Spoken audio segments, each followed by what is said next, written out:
فرحین کی طرف دیکھا اور مسکرا دیے۔ یہ لڑکی بھی نہ بالکل آپ پر گئی ہے فرحین، ایک منٹ کے لیے گھر میں خاموشی نہیں رہنے دیتی، اور آپ کی طرح وکیل بننے کے چکر میں باتیں بنانا سیکھ گئی ہے، فرحین نے ہنس کر جواب دیا۔ رات کا سنسان پہر اب ڈھل رہا تھا اور جیپ کے ہیڈ لائٹس کی روشنی کچے راستے پر پھیلے اندھیرے کو چیرتی ہوئی آگے بڑھ رہی تھی۔ جیپ کا اسٹیئرنگ زرکا کے مضبوط اور بااعتماد ہاتھوں میں تھا۔ ونڈو اسکرین کے پار رات کی ٹھنڈی ہوا اس کے چہرے سے ٹکرا رہی تھی، مگر اس کی خوبصورت چمکدار ہیزل گرین آنکھوں میں ایک عجیب سا اطمینان اور سکون تھا۔ آج پھر اس نے اپنے بابا کے لگائے ہوئے انصاف کے درخت کو ایک اور طاقتور سائے سے نوازا تھا۔ کچھ ہی دیر میں جیپ حویلی کے بھاری نقش و نگار والے لکڑی کے دروازے سے داخل ہوئی۔ حویلی کے رکھوالوں نے احتراماً سر جھکا کر راستہ دیا۔ زرکا نے جیپ کو پورچ میں روکا اور اپنی بھاری گہرے بھورے رنگ کی گرم چادر کو اپنے کندھوں پر دوبارہ درست کیا۔ اس کی چادر کے نیچے سے جھانکتے ہوئے اس کے جنجر براؤن بال، گوری چٹی پشتونی رنگت اور دراز پلکیں اس کے حسن کو ایسا سحر بخشتی تھیں کہ شہر کی بڑی سے بڑی حسینہ بھی اس کے آگے پھیکی لگتی۔ وہ واقعی ایک سچی نڈر پٹھانی تھی۔ وہ جیپ سے نیچے اتری اور سیدھی اپنے والد سردار جبران خاں کے کمرے کی طرف بڑھنے لگی تاکہ انہیں آج کی بیٹھک کی خبر دے کر ان کا دل ہلکا کر سکے کہ اچانک مرکزی لاؤنج کی طرف سے ایک کڑکدار اور بپھری ہوئی آواز آئی، آ گئی سردارنی صاحبہ۔ زرکا کے قدم پرسکون انداز میں وہیں تھم گئے۔ اس نے گردن موڑ کر دیکھا، سامنے اس کی والدہ بی بی گلالی اپنے سخت اور روایتی حلیے میں شال اوڑے ہاتھ میں تسبیح لیے کھڑی تھیں۔ ان کے چہرے پر شدید ناگواری اور خفگی صاف نظر آ رہی تھی۔ بی بی گلالی ایک انتہائی سخت مزاج اور روایات کی پکی خاتون تھیں۔ وہ اپنی اکلوتی بیٹی زرکا سے بے انتہا محبت کرتی تھیں، مگر ان کی خواہش تھی کہ ان کی بیٹی کسی عام پشتون حویلی کی شریف اور گھریلو لڑکی بنے، جو برتن، کپڑے اور پردے کے پیچھے کی زندگی سنبھالے۔ وہ زرکا کو سردارنی بننے کے بالکل خلاف تھیں، کیونکہ ان کے نزدیک سرداری مردوں کا کام تھا۔ مگر زرکا کے والد سردار جبران خاں شدید بیمار اور صاحب فراش تھے اور ان کا کوئی بیٹا نہیں تھا۔ زرکا نہیں چاہتی تھی کہ اس کے باپ کی اتنی دہائیوں کی عزت اور پگڑی کسی غیر یا ظالم رشتہ دار کے ہاتھ میں جائے۔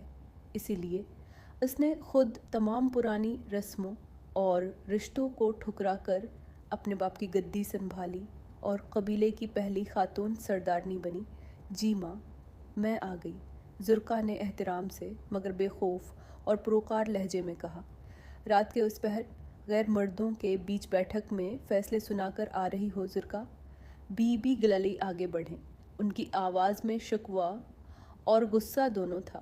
خدا کا خوف کرو زرکا، کون سی لاکیریں پار کر رہی ہو تم؟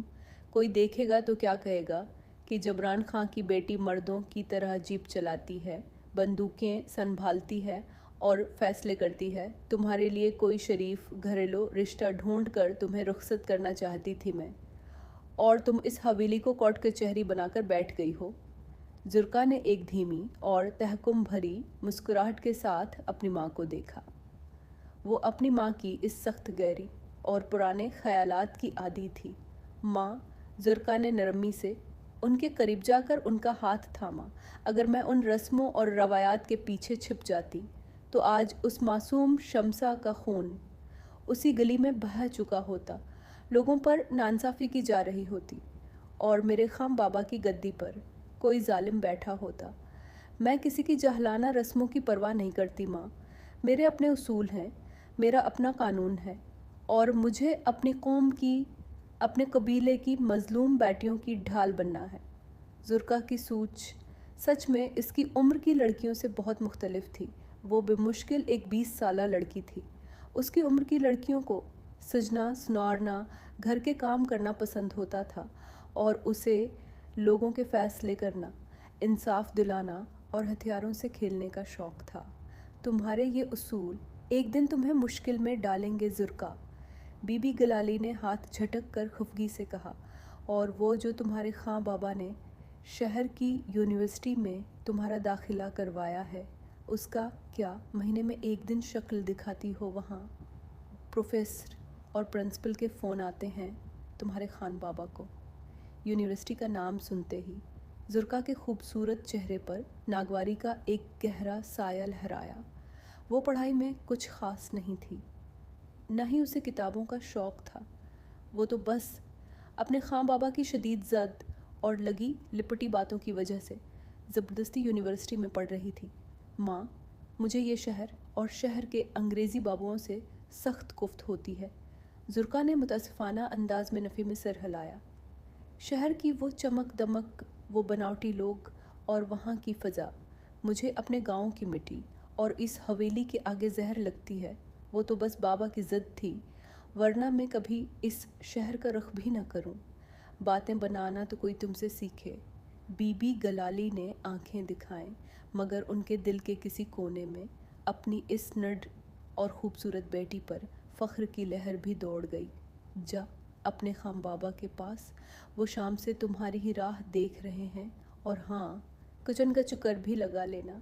نوکروں کے سر پر کام چھوڑ کر تم اپنے باپ کی زمینوں کے معائنے پر نکل جاتی ہو، خود بھی کچھ دیکھ لیا کرو۔ جی ماں، جیسا آپ کہیں۔ زرکا مسکرائی۔ وہ جانتی تھی کہ اس کی ماں کی سخت مزاجی کے پیچھے صرف اس کی حفاظت کی فکر ہے۔ وہ پرسکون قدم اٹھاتی ہوئی حویلی کے بالائی حصے کے اس خاموش اور گرم کمرے میں داخل ہوئی جہاں سردار جبران خاں بستر پر لیٹے ہوئے تھے۔ وہ ایک نرم دل، انتہائی بااخلاق اور انصاف پسند انسان تھے جن کا سایہ پورے علاقے کے لیے نعمت تھا۔ خاں بابا، زرکا نے انتہائی محبت سے پکارا اور ان کے بستر کے پاس رکھی کرسی پر بیٹھ کر ان کا بوڑھا کمزور ہاتھ اپنے دونوں ہاتھوں میں لے لیا۔ جبران خاں نے دھیرے سے اپنی آنکھیں کھولیں اور اپنی بیٹی کا مسکراتا رعبدار چہرہ دیکھ کر ان کے بوجھل چہرے پر خوشی کی چمک آ گئی میری سردارنی، جبران خاں کی بھاری مگر نقاہت زدہ آواز گونجی۔ سنا ہے آج پھر تم نے کسی کا حق ڈوبنے سے بچایا ہے، آپ ہی کی تربیت ہے خاں بابا۔ زرکا نے عقیدت سے ان کے ہاتھ کا بوسہ لیا۔ جب تک آپ کا یہ خون میری رگوں میں دوڑ رہا ہے، اس گدی سے کبھی ناانصافی کا فیصلہ نہیں نکلے گا۔ جبران خاں نے پیار سے اپنی بیٹی کے جنجر براؤن بالوں پر ہاتھ پھیرا۔ انہیں اپنی اس شیرنی پر بے انتہا مان تھا، لیکن پھر بھی ان کے ذہن میں ایک خدشہ تھا۔ انہیں خدشہ تھا زرکا کا یہ نڈرپن اور انصاف پسندی اسے کسی بڑے خطرے میں نہ ڈال دے۔